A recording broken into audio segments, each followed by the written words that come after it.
2053. You walk outside your house. It's spring. The air is crisp and fresh. The breeze is blowing your hair and clothes slightly. You can hear birds singing and talking to one another. The grass is green, the trees are swaying, the flowers are beginning to bloom and blossom. The sun beats down on you in rays. It's not hot, but it's not cold. It's just right. The sky is a light blue, with white cotton ball clouds moving slowly away into the distance. You close your eyes. Breathe in, breathe out, taking it all in. Then you open your eyes to reality. It's spring. The air is heavy and dirty with pollution. The wind rattles empty tree branches and blows trash around in the streets. There are no birds to sing beautiful tunes. The grass is more gray than green, and the flowers don't bloom. The sun is hidden by gray, ominous clouds. It's not cold, but it sure seems like it should be. You don't see the blue sky anymore. This is what our world could look like. No more rolling hills in the countryside, just rolling hills of trash. The only way to keep our earth from looking like what I just made you picture is for people to practice the 4R's. Many people have heard of the 3R's. The 3R's meaning reduce, reuse, and recycle. The 4R's are the same thing, except they add a word, repurpose. The thing to do then is to reduce, reuse, repurpose, and recycle. According to Drew Brucker, a writer at Rubicon, which is a certified B Corp that is focused on providing products for waste, recycling, smart city solutions, and works to collect and analyze data for businesses and governments worldwide, over 2,000 landfills are currently open in the United States, making our country an uglier place. Roughly 80% of the items buried in landfills could be recycled, and the U.S. recycling rate is around 34.5%. If we're able to get this rate to just 75%, the effect will be like removing 50 million passenger cars from the U.S. roads. I've been practicing the life of reducing, reusing, repurposing, and recycling since I was a child. My mom has always believed in it and taught me how I could do my part. Little by little, we are trying to do what we can to make Earth a bit greener. My mom works at the Muskingum County Soil and Water Conservation District, so she has always been familiar with the process of the 4R's and how it can benefit our Earth. And with my mom being my role model, I've always taken after her. We both love nature and we want to see it thrive, not die under piles of trash. I've also done an ample amount of research on the topic over the years because it's something I've become passionate about. It's a way of life and something everyone can do. Even the little things can help. Today I want to explain the extent of the problem that has arisen and continues to grow due to the fact that people are not reducing, reusing, repurposing, and recycling. Then we'll look at what specifically causes the major problems that are going on.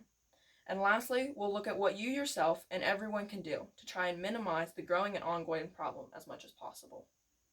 This is a building war. The tension between people and Earth are growing. We must take immediate action. Let's begin by looking at the scope and severity of the problem at hand. A problem that people have known about, but still choose not to do anything to fix it. So the monster grows in silence. Out of sight, out of mind, right? No, wrong. That statement is completely inside out and upside down. The issue that still exists and is worsening each day. We can only ignore the growing mounds of trash and the dying sea life and the dirty air for so long. The question is, how long is too long? For now, the trash piles are out of our sight. Most of us do not see them or we pay no attention to them. But soon enough, we will be living in cities of trash. According to the EPA, which stands for the Environmental Protection Agency, in 2017, about 139.6 million tons of MSW, or municipal solid waste, were landfilled. Each person produces 4.4 pounds of trash on average daily. So when you think about the fact that the United States population is 328.2 million, and the average person produces 4.4 pounds of trash daily, that adds up to be a lot. According to Ann Simmons, a writer for the Los Angeles Times, pollution runs into rivers and seeps into groundwater. Flooding is caused by garbage clogging, drains, and the atmosphere can be poisoned by toxic discharge from trash. Our trash ends up in bodies of water, including the ocean. The trash and debris float around and marine life ends up getting entangled in it or ingesting it. This can cause starvation, suffocation, and drowning. Seabirds also are ingesting trash. Another problem is that the coral reef contract diseases from trash. All sea life is suffering, and it's because of our carelessness. Now that you know just how big the monster we've created is, I want to talk about what causes the problem to grow and how it has gotten out of control. We live in a consumeristic world, and we are a throwaway society. Everything to us is disposable.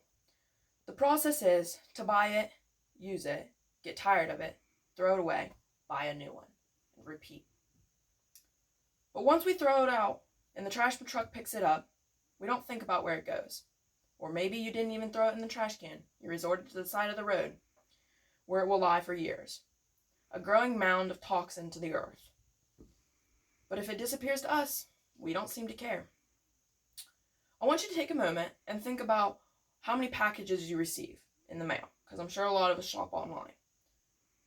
Think about all the packaging that your items come in. And I'm sure you've all experienced receiving a tiny item in a huge box with lots of packaging. Again, according to the EPA, 13.1% or 18,350,000 tons of municipal solid waste in landfills is paper and paperboard. Paper and paperboard consist of all of our packaging. Even our junk mail ends up in landfills or trash cans instead of the recycling bin. We also don't try to fix most things anymore because it's easier to just throw it away and buy a new one, because newer is always better. The process of buying, throwing away, buying is killing our earth, and we don't even think about it. We're selfish. Littering is another cause of building trash on our beautiful earth. It blows in the wind, littering the land and the oceans. According to Vivian Wagner, a writer for The Atlantic, most people litter when they're not being watched. One of the things that's fundamental to human nature is we imitate the actions of those around us. It's about norms and expectations. Lastly, I want to talk about what we must do to make a difference. It's our job to take care of this earth, to clean up the mess that people in the past have left, the mess that we've created, and teach future generations to appreciate and preserve the world we're living in. We owe it to the land and the animals to at least try. The 4 things that you and anyone can do include reducing, reusing, repurposing, and recycling. Reducing would include lessening the amount of waste you create. Some things you could do to practice reducing your waste production is to 1. Cut back on online shopping to avoid packaging. Try supporting your local businesses and things like that. Use items that can be reused, such as water bottles. Instead of going to the store and buying water bottles and packages of 48 and stuff, just grab one water bottle that you can wash out constantly and use that instead. And then use canvas shopping bags so you don't have to use paper or plastic. Paper's good if your only alternative is plastic, but canvas is better. Most of the things you can do to reduce can also be tied into reusing. The best way to reduce waste is to substitute items for reusable items, like water bottles and grocery bags. Next is reusing or repurposing items. Some examples of this would include shredded paper. After you shred it, you can bed animals with it. I know this personally because I show calves and I've bed calves and cows down in it. And like I also mentioned, for reducing, another big thing you can do is reuse grocery bags. This is a canvas bag or a green bag. A lot of canvas bags can also be made kind of like a waterproof. So when you use them, if your groceries were to somehow leak or their juices or something like that bust or something like that, the bag stops it. And I know plastic bags can do that too, but there's also holes in those, and most of the time you're just throwing those away when you get home. And paper can't stop that type of thing. So you also don't have to worry about handles ripping. Crafts is another good way to repurpose things. You can find crafts for just about anything, including for things such as plastic bottles, bottle caps, paper, and glass. This is an example of a craft as well. This is a feed sack bag. So many of you have animals and you have to buy feed for them.